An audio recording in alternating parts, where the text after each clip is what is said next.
हे, कुछ साल पहले एक बहुत ही प्यारी मूवी रिलीज हुई थी इंडिया में, जिस मूवी का नाम था एंटरटेनमेंट, जिसमें एक डॉग एंड एक ह्यूमन के बीच का जो रिलेशन बहुत ही अच्छे तरीके से दिखाया गया था, जिसमें लेजेंडरी अक्षय कुमार, कृष्णा अभिषेक जैसे बहुत बड़े बड़े एक्टर्स एंड उन्हीं में से सबसे बड़े एक्टर्स में से एक actor, legendary actors Prakash Raj, वो भी थे। सर प्रकाश राज ने एक बहुत ही प्यारा सा डायलॉग बोला था एंड वो डायलॉग कुछ इस प्रकार था कि वक्त का पता नहीं चलता अपनों के साथ, अपनों का पता चल जाता है वक्त के साथ। ये डायलॉग कितना ज़्यादा डीप है ये आपको समझना पड़ेगा। क्यों? क्योंकि इसी डायलॉग को समझ करके आप IMCD का एग्जामिनेशन क्लियर कर सकते हो। कैसे? चलिए मैं आपको बताता हूँ, बट इस वीडियो को एंड तक जरूर देखना पड़ेगा, शर्त ये है। हेलो दोस्तों, मेरा नाम है देव चित्रांश, मैं हूँ द मैरीटाइम मेट से।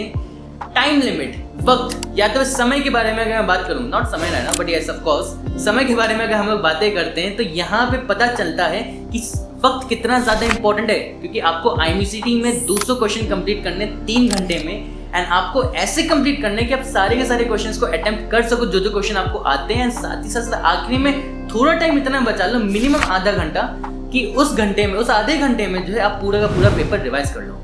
कैसे और क्या करना है मैं बताता हूँ आपको। स्टेप नंबर 1, जब भी आप लोग मॉक एग्जामिनेशन देने वाले हो तो मॉक टेस्ट देने वाले हो, मैं जानता हूँ ज़्यादा टाइम नहीं बाकी रह गया, बट फिर भी अभी अगर आप लोग प्रैक्टिस कर रहे हो क्वेश्चंस की, फिजिक्स के अगर 50 क्वेश्चन लगा के आप प्रैक्टिस कर रहे हो, मैथ के 50 लगा रहे हो, केमिस्ट्री के 20 लगा रहे हो, उसके 25 लगा रहे हो, उसके 30 लगा रहे हो, डजंट मैटर कैसे लगा रहे हो, बट अगर आप एक पूरा पैटर्न पेपर, डजंट मैटर आप TMM के बैचेस में हो या तो किसी और इंस्टीट्यूशन के बैचेस में हो, जिस किसी भी इंस्टीट्यूशन में आप हो, डजंट मैटर, आप जो है आप जाकर के बस एग्जामिनेशन दीजिए। और जब आप एग्जामिनेशन अगर दे रहे हैं तो बगल में एक एनालॉग वॉच रखिए या तो एक टाइमर लगा लीजिए अराउंड 3 आवर्स का। यस, आपने एकदम सही सुना, 3 आवर्स का जो है आप टाइमर लगाइएगा। टाइमर लगा करके जो है आपको वो एग्जामिनेशन देना है, इससे आपकी प्रैक्टिस बढ़ेगी। और ट्राई कीजिएगा कि वो 3 घंटे का तो टाइमर लगा ही लगाए, बट उस टाइमर को आप देखते जा रहे हैं और आपको कैसे भी करके वो पूरा का पूरा एग्जामिनेशन कम से कम जो है आपको 2.5 आवर्स के अंदर कंप्लीट करना है। आपको आखिरी का आधा घंटा बचाना है अपने रिवीजन के लिए।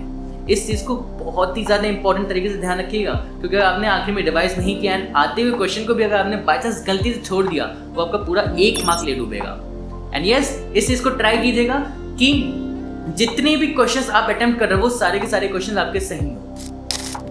स्टेप नंबर 2 के बारे में अगर बातें करते हैं तो यहाँ पे एक टिप है बेसिकली मेरी तरफ से, स्टेप कम टिप ज्यादा है, कि यहाँ पे कुछ भी हो जाए हर एक क्वेश्चन को अटेम्प्ट करने के पीछे मत भागिएगा। जो क्वेश्चन आपको आते हैं उन्हीं के पीछे जाइएगा।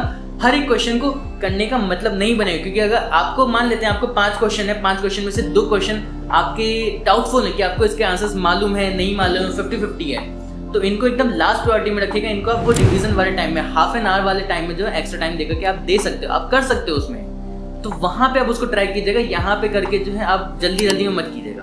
स्टेप नंबर 3, और ये भी एक अपने आप एक टिप है, सबसे पहले इंग्लिश और जनरल एप्टीट्यूड को करके खत्म कर दिया, क्योंकि इसमें कम क्वेश्चंस होते हैं और इनके जो स्कोरिंग पार्ट्स होते हैं सबसे ज़्यादा टाइम कंज्यूमिंग भी यही होते हैं। तो आपको इनके लिए जो है टाइम ठीक ठाक तरीके से रखना पड़ेगा, एकदम आखिरी में झटझट नहीं करना पड़ेगा। पता चला कि स्टार्टिंग में आपने फिजिक्स एंड मैथमेटिक्स कर लिया तो आपका वो वाले कॉन्सेप्चुअल चीज़ें भी कंफर्म है नहीं कंफर्म है, डामाडोल है, तो हो सकता है उसमें भी दिक्कत आ सकती है। आखिरी में आते जो यहाँ पे फिजिक्स या तो फिर मैथमेटिक्स के बाद इंग्लिश एंड जनरल एप्टीट्यूड, इसके भी क्वेश्चन आपके छूट रहे हैं, तो आपको इन चीज़ों को भी बचाना पड़ेगा। Fourth and the last tip मेरी तरफ से, एंड दैट टिप इज, ध्यान रखिएगा जब भी आप IMCD एग्जामिनेशन में जा रहे हो तो जाते वक्त जो है अपने हाथ में एनालॉग वॉच लेके जाएगा। एनालॉग मतलब जानते होंगे आप, यस ऑफ कोर्स, सुई वाली जो घड़ी होती है ना वो लेकर के जाएगा, डिजिटल वॉच लेके मत जाएगा, क्योंकि अगर आपके पास वॉच है तो आपको टाइम के बारे में पता चलता रहेगा, आपको समझ में आएगा कि टाइम कितना ज़्यादा जा रहा है। टाइम एक नोट करके चलिए कि आपके पास इतना टाइम है, भले वहाँ पे सेंटर पे क्लॉक लगी हो ना लगी हो, डजंट मैटर, आप पूछ भी सकते हो, वो आपको टाइम बता भी देंगे, बट अपनी तरफ से प्रिकॉशन लेकर के जरूर जाइएगा। एंड यस, जो बच्चे पूछ रहे थे कि कैलकुलेटर अलाउड है या नहीं अलाउड है, यस, साइंटिफिक कैलकुलेटर अलाउड है, आप लेकर के जा सकते हो। वेल दोस्तों, आई थिंक सो कि आपके सारे डाउट्स क्लियर हो गए होंगे, बट कोई भी डाउट अगर रह जाता है तो आपको मालूम है क्या करना है, नीचे कमेंट सेक्शन में पूछ लेना है, हम आपके सारे के सारे डाउट्स को क्लियर आउट कर देंगे। Yes, like this video, subscribe to this channel, hit that notification bell. All the very best for your IMCD examination 2025। See you all after the results. Bye bye.